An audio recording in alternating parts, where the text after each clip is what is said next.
Hi, everybody. Welcome back to Friday Night Sports. Before we start looking at some more clips, did want to get it from the horse's mouth because a couple of weeks ago we had Randy on, Randy Bouquet, who you guys used to coach with, and he said that you guys had told him about Damian kind of sealing the deal with Florida State. Done deal? Yeah, done deal. One Thursday, came to the PE office, said, Coach, I'm ready. I asked him, was he sure? He said, yeah, Coach, I'm ready, but I don't want to announce it at the prep rally on Friday. So that Friday, he announced it, took his shirt and tie off, and he had a Florida State shirt under there. So he'll be a Seminole. So Damian Jacobs, big defensive tackle, and I assume he's going to, is it going to be a three tech or whatever they talk to him? He's going to be an interior lineman. He's going to be a three tech. Florida State has a defensive line coach, been there about 15 years, and he believes in those two big guys in the middle. You know how most people go into those speed guys across the board on the D-line, but he believes in a big nose and a big three tech, and they love him. I'd imagine, Corey, between he and Pete Verrett on the defensive line, you guys feel pretty good about the inside, the interior line on defense, right? Yes, sir. We that's what we tried to do this week. We tried to force everything back into the inside so those guys can make plays for us. They did a great job tonight. Bunch of tackle behind the line, and we did a good job in the interior line. Very good. Corey is my friend, and if he keeps calling me sir, I'm going to make you call me sir now when we're off the set, too. Okay. I kind of like being up here. He called me sir. That was a big game over in the swamp at South Terrebonne High School, which is South Terrebonne Memorial Stadium. And boy, I tell you what, they didn't misname it tonight because the field over there is like a big sponge. We got some action from this game. This in the second half, this game was 7-7 at this point. And this is a guy that I was telling these guys about who's going to be special. I'm sorry, this was South Terrebonne's first score of the game. Jaquez Flores, number 7 for South Terrebonne, a sophomore, is going to be a terrific football player. He was the workhorse tonight for South Terrebonne High School. Quentin Lerat at the quarterback position makes a nice pass out there to, I think that's Mitchell Hutchison, number 83. And I'm going to give away the score here, folks. South Terrebonne actually comes up in what would be considered maybe a mild upset. They defeat Central Lafourche 10-7. And I think a lot of it had to do with the ability to pass the ball on this field. Kobe Savoy is special. And I'm going to tell you, you guys play him next week. You better get ready. This guy's, look at him. He is tremendous, folks. He ran for 110 net yards tonight, but he had about 150 total yards. The problem is at that quarterback position, you get some losses in there. But man, he is not down until he's down, and it was tough. Here's what South Terrebonne would do, though. They would get themselves out of a jam with nice passes to Mitchell Hutchison. This was with about a minute and a half left in the game, 7-7.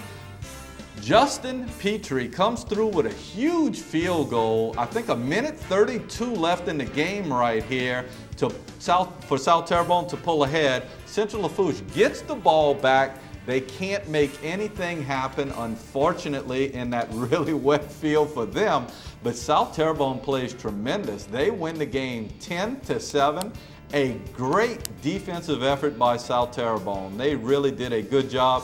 But once again, I cannot emphasize how good Kobe Savoy is. He's extremely tough to pull down at that quarterback position, and he did a great job all night long. Both teams had to play on this field, but it's a shame. The field is in really bad shape. And in Terrebonne Parish, with so many teams playing on the two fields we have in this parish, it's tough because you guys were telling me how bad Tom B. Smith was. And this field is somewhere where you played against Ellender a couple of weeks, and you were kind of smiling at how bad it was against Ellender a couple of weeks. It was pretty bad that week, but Richard does a great job of getting those kids down there prepared to play. And one thing you got to say about South Terrebonne, they're going to come ready to play every week. And, we got the Savoy kid next week, and Chad does a great job with that option offense that Nichols runs. And, he's one of the scary guys in this district. And if you don't stop him, he's going to burn you. So, we got to make a concerted effort this week at practice to get it done on stopping the Savoy kid. Well, I had Coach Kale and Coach Douglas, defensive coordinator, up last week. And I tell you, I thought they were ready for this. And I know last year they had things just didn't go their way against South Terrebonne. South Terrebonne came out, had a nice kickoff return, and then on the next play of the game, they scored. And I think it was a little bit of a shock factor because Central Lafourche hadn't seen that this year. And then South Terrebonne just hung in there and hung on, and stopped the Savoy kid. And I have to say, obviously, for coaching at South Terrebonne for 20 years, the kids there, and it's actually where I'm from, very hard-nosed kids, very consistent. And I think you guys will agree, they don't have the best athletes in the world, Nope. but they come out and they play hard every week, and they're always somebody to be reckoned with. The score you saw at the bottom of that a little bit earlier, how you like that? Lutcher High School defeated Warren Easton 69 to it doesn't matter because they're that good. Yeah. Although Warren Easton scored 37 points, but boy, Lutcher, it doesn't matter if they're 4A, 3A, they may be one of the best teams in the state of Louisiana. They got one of the best wideouts in the country. He'll be a senior next year. I don't know. Gavin Webster, the kid who plays quarterback's pretty good too. So they're really a good football team. Tonight, E.D. White had a game at home. It was also their homecoming game. They take on North Vermilion. This is something of a little bit of an oddity because they come out of the Acadiana area, and we don't see North Vermilion very much in our area. We have highlights from the first quarter, the very beginning of this game, so we'll take a look at that as the E.D. White band comes into the stadium. North Vermilion is going to have the ball first, folks, and it's going to be a young man, Jared Broussard, who's going to hand off to Jeremy James right here. He's only going to pick up a yard.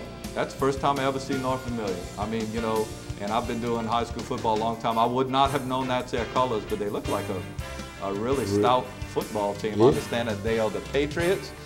And this is, like we said, their first possession, and E.D. White's up to the challenge. As a matter of fact, a lot of this was a defensive game. I got to tell you, it looks like they were a little bit slippery on that field also. Grant Chasson, the handoff to Dontre Harris right there, and here is Chasson. And he pitches it to Jacob Rodrigue. Jacob Rodrigue gets about an 8-yard gain for E.D. White. Here is Grant Chasson again, and he hands it off to their workhorse, Dylan Leday. He picks up 5 yards. And they switch it up a little bit. This is a young man who can run the ball, but he can also pass it. A nice pass on the run.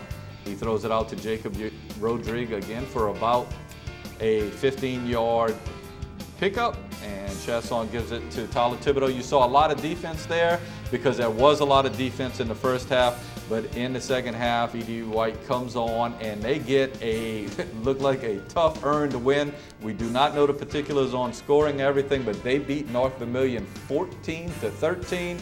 The score at the bottom, Bruley 47, Ascension Catholic 7. That's Bruley's first win on the season. That is E.D. White's opponent next week. That's going to be in Thibodaux. Bruley will be traveling to E.D. White to take on E.D. White. As a matter of fact, Bruley's also going to take on South Terrebonne a little bit later in the year, so we'll see Bruley twice. Bruley from near the Baton Rouge area. So that's a look at those games. We still got a couple more games to look at. A big game, and then the St. Mary Parish had Patterson taking on St. James. We're going to take a look at that, as that was the Louisiana High School Athletic Association and Cox Sport Network Game of the Week. We'll take a look at that when we get back from these commercial messages.